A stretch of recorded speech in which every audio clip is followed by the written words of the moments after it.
We found something at a garage sale.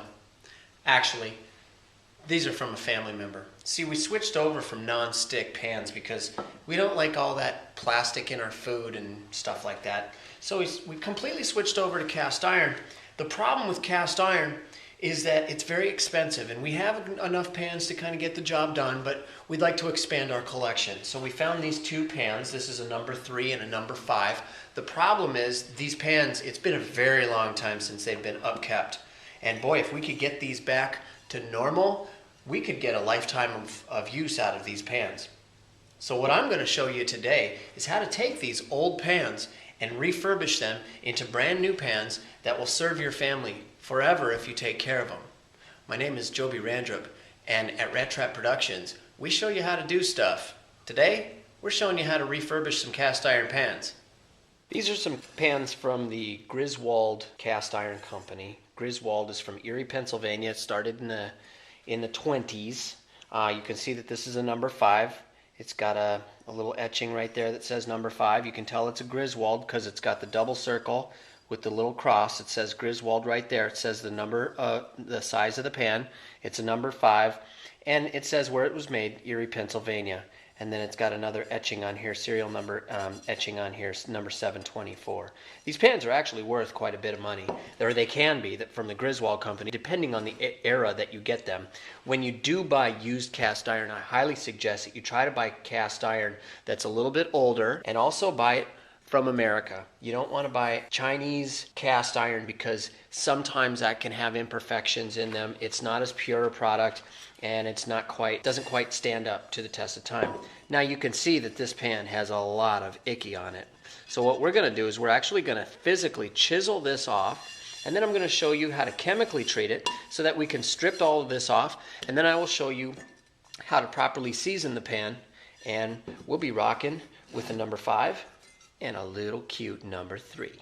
I actually just have a chisel. This is a kind of an all-purpose chisel. It's a wood chisel. I put a little point on it. You don't have to use a chisel if it's not really too bad.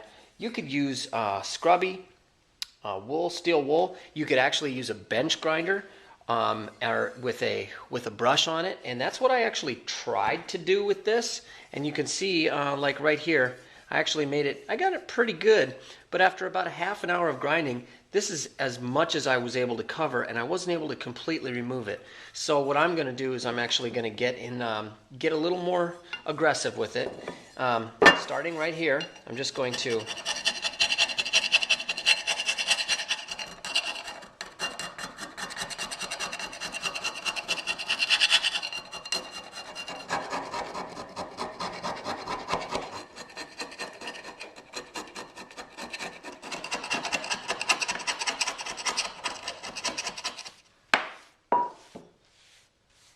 grab some latex gloves.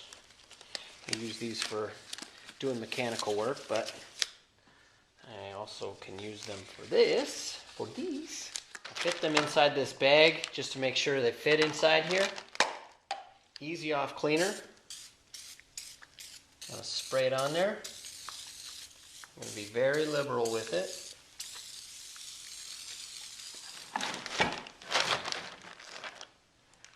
Get rid of these gloves. Alright, I sprayed it, I bagged it, I sealed it. We're going to let this sit overnight, and then I'll assess what we need to do before we get to the seasoning portion of the project. Good night. Now what I'm going to do is I'm going to take these down. I'm going to go in the laundry sink so I don't make anybody upset. I'm going to wash them off with soap and water, scrub off anything that's left, and we'll take a look, see what it looks like. Kind of like that.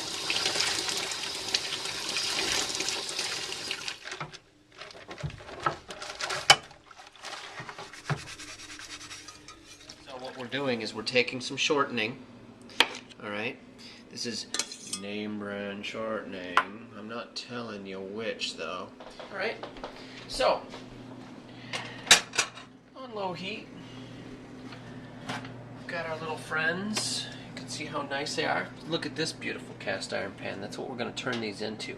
See how nice and glossy and shiny that is? Nice and black luster. These are a little gray. Well, what we're we're gonna do is we are going to get these looking just as good. I have these on some low heat, you know, like 3. Feels kind of groovy. Have fun with your cooking or your seasoning or whatever you're doing. And yes, get the bottom of the pan as well. Get the bottom, get the sides, get every last little bit of this cast iron. Get the handle, get it all. Here's the next trick. Probably asking yourself, what's he gonna do next? He's done, right? No, you want this to bake into the metal. I have preheated the oven at 350 degrees. Put that pan upside down, and I have some tin foil that's made into a little cup right underneath it. Touching right there. Okay? And then I'm going to set the timer for 1 hour. Alright, so I just woke up. Turn the oven off after an hour. Here are the pans. 1 and 2. Look at how beautiful. See how it looks? Looks exactly like the other pan. And the more you cook on this, the more this is gonna just bake in and look beautiful. Your food won't stick. It's perfect. It's absolutely perfect. So, I'm Joby Randrup with Rattrap Productions. If you have a find at a garage sale or a family member's got these collecting dust, that's how you can refurbish these pans. Here at Rattrap Productions, we teach you how to do stuff. I taught you how to refurbish a pan.